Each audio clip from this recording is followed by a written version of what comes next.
नमस्ते दोस्तों। आज के इस सेशन में आप सभी का मैं स्वागत कर रहा हूँ। आज के इस सेशन में हम जानेंगे एनकोडर सर्किट्स के बारे में। जब भी हम डिजिटल इलेक्ट्रॉनिक्स की स्टडी करते हैं या बेसिक्स ऑफ कंप्यूटर साइंस की स्टडी करते हैं, तब हमें बहुत सारे कॉम्बिनेशनल सर्किट्स के बारे में जानकारी हासिल करना होता है, जिसमें एडर्स आते हैं, सबट्रैक्टर सर्किट्स आते हैं, मल्टीप्लेक्सर आते हैं, डीमल्टीप्लेक्सर आते हैं, डिकोडर आते हैं, और एनकोडर का भी एक ऐसा कॉम्बिनेशनल सर्किट है जो हमेशा हमें लगता है, हमेशा हमको वो यूजफुल रहता है। अलग अलग एप्लीकेशंस में हम उसका यूज कर सकते हैं। तो आज के इस सेशन में हम जानेंगे कि ये जो सर्किट है एनकोडर का, वो किस तरह का सर्किट है और उसको कहाँ यूज किया जाता है। तो एनकोडर एक कॉम्बिनेशनल सर्किट है जो गेट्स के कॉम्बिनेशन से बनाया जाता है। ये एक डिजिटल सर्किट है, और ये जो डिजिटल सर्किट है वो इनपुट इंफॉर्मेशन को कोडेड फॉर्म में कन्वर्ट करता है। मतलब ये जो सर्किट है ये एग्जैक्टली डिकोडर के अपोजिट वर्क करेगा। यहाँ पे जो इनपुट रहेगा वो अंडरस्टैंडेबल फॉर्म में इंफॉर्मेशन रहेगी इनपुट को, और आउटपुट जो रहेगा वो आएगा कोडेड फॉर्म में। तो जैसे आपको किसी को एक इम्पोर्टेंट मैसेज देना है और वो मैसेज आप नॉर्मल लैंग्वेज में नहीं देना चाहते, आप उसको कोडिंग करके देना चाहते हो, ताकि बाकी दूसरे लोगों के अगर वो हाथ भी लग गया तो भी वो ना समझे वो क्या है। तो इस तरह की जो प्रोसेस है उसको हम एनकोडिंग बोलते हैं। तो एनकोडर ये ऐसा डिजिटल सर्किट है जो इनपुट अंडरस्टैंडेबल फॉर्म में जो इंफॉर्मेशन रहेगी उसको वो कोडेड फॉर्म में कन्वर्ट करेगा। तो जैसे मैंने बताया एक कॉम्बिनेशन सर्किट है जो गेट्स के कॉम्बिनेशन से बनाया जाता है, और इसका जो ऑपरेशन है वो एग्जैक्टली डिकोडर के अपोजिट है।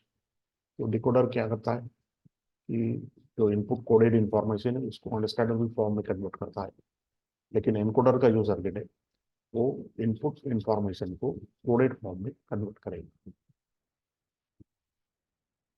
तो जैसे इस ब्लॉक डायग्राम में बताया गया है कि एनकोडर को ज्यादा से ज्यादा इनपुट कितने रह सकते हैं, तो 2:n। अगर उसको n आउटपुट्स है तो उसको पॉसिबल इनपुट्स ज्यादा से ज्यादा क्या आएंगे, 2:n। उससे कम भी रह सकते हैं, लेकिन ज्यादा से ज्यादा 2:n इनपुट्स उसको रहेंगे। तो जैसे ये जो आउटपुट प्रोड्यूस करेगा, तो जो आउटपुट रहेगा वो पर्टिकुलर लाइन आउटपुट की जो है वो हाई रहेगी। तो मतलब वो बाइनरी इक्विवेलेंट या बाइनरी कोड जो इनपुट को दिया हुआ है उसके अकॉर्डिंगली वो आउटपुट जो है वो कोई ना कोई आउटपुट उसका इंडिकेट करेगा। मतलब जो 2:n इनपुट्स लाइन है, तो इसका मतलब है कि यहाँ पे n बिट्स की इंफॉर्मेशन, और जो भी n बिट्स की इंफॉर्मेशन है उसके अकॉर्डिंगली जो बाइनरी कोड है वो आउटपुट को प्रोड्यूस किया जाएगा। मतलब एक सिंपल एनकोडर जो है वो हम इस तरह से कह सकते हैं कि अगर इनपुट इंफॉर्मेशन डेसिमल है तो हम इसको बीसीडी में कन्वर्ट करेंगे। तो ये हो गया डेसिमल टू बीसीडी एनकोडर। मतलब जैसे इनपुट को डेसिमल इंफॉर्मेशन रहेगी वो इंडिकेट करेगी what is input decimal number, और आउटपुट को हमको बाइनरी नंबर मिलेगा, बाइनरी कोड मिलेगा। So that is equivalent to the BCD code of the input decimal. तो इस तरह का हम एनकोडर सर्किट बना सकते हैं। या फिर आप चाहे तो बाइनरी इनपुट लेके उसको ऑक्टल फॉर्म में भी कन्वर्ट कर सकते हो। तो there are different types of encoders. तो इस सेशन में हम एक simple decimal to BCD encoder जो है वो डिस्कस करेंगे। एनकोडर सर्किट जो है वो काफी जगह यूज होते हैं।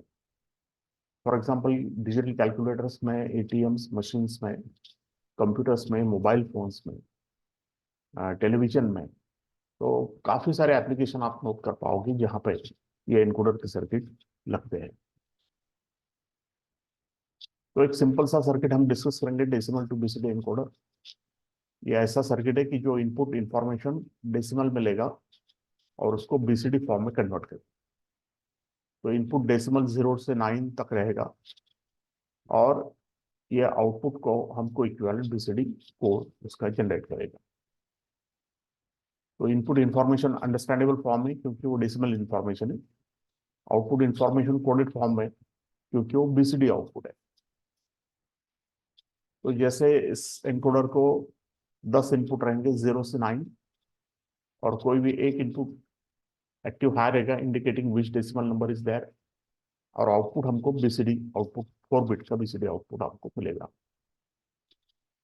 तो IC 74147 ये एक popular decimal to BCD encoder है। तो इस IC में एग्जैक्टली क्या रहता है ये हम इस सेशन में जानेंगे।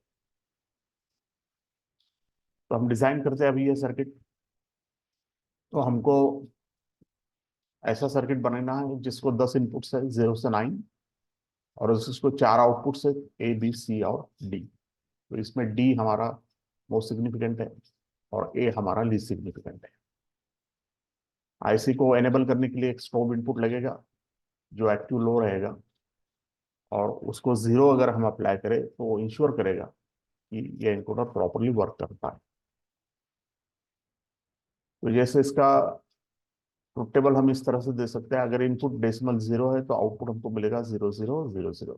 इनपुट डेसिमल 1 है तो हमको आउटपुट मिलेगा 0 0 0 1। 2 के लिए 0 0 1 0। तो इस तरह से जब हमारा डेसिमल इनपुट 9 रहेगा तो हमको आउटपुट मिलेगा 1 0 0 1। तो ये करस्पॉन्डिंग बीसीडी कोड है इनपुट डेसिमल नंबर के लिए। तो फिर इस ट्रुथ टेबल से हम कुछ इक्वेशंस लिख सकते हैं आउटपुट के लिए। जैसे डी का कॉलम अगर आपने देखा तो यहाँ पे डी आउटपुट 1 दो ही बार है सिर्फ, यहाँ पे इनपुट 1 और 8 और 9 है, इसलिए इक्वेशन इस तरह से लिखते हैं डी इज इक्वल टू 8 + 9। सी का कॉलम देखोगे तो 4 5 6 7 डेसिमल के लिए आउटपुट 1 है, इसलिए सी का इक्वेशन इस तरह से लिखा जाता है 4 + 5 + 6 + 7। बी का कॉलम देखोगे तो 2 3 और 6 7 को आउटपुट हाई है, इसलिए यहाँ पे बी के लिए इक्वेशन लिखेंगे 2 + 3 + 6 + 7। और ए का कॉलम देखोगे तो आप जानोगे कि आउटपुट ए हाई कब कब है, जब इनपुट है 1 3 5 7 एंड 9। तो इसलिए ये इक्वेशन लिखेगा ए इज इक्वल टू 1 + 3 + 5 + 7 + 9।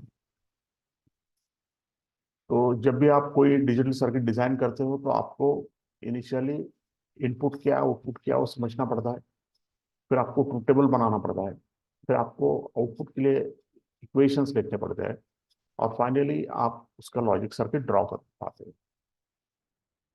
तो यहाँ पे हम और गेट्स हमारे लिए यूजफुल है, हम दूसरे भी गेट्स यूज कर सकते हैं, लेकिन और गेट्स के जरिए हम बहुत इजीली ये लॉजिक सर्किट जो है वो कंस्ट्रक्ट कर सकते हैं। तो इस तरह से मैंने यहाँ पे 4 और गेट्स लिए मल्टीपल इनपुट्स वाले। तो ये आउटपुट ए है, मतलब लीस्ट सिग्निफिकेंट बिट। तो अकॉर्डिंग टू इक्वेशन इसके इनपुट्स रहेंगे 1 3 5 7 9।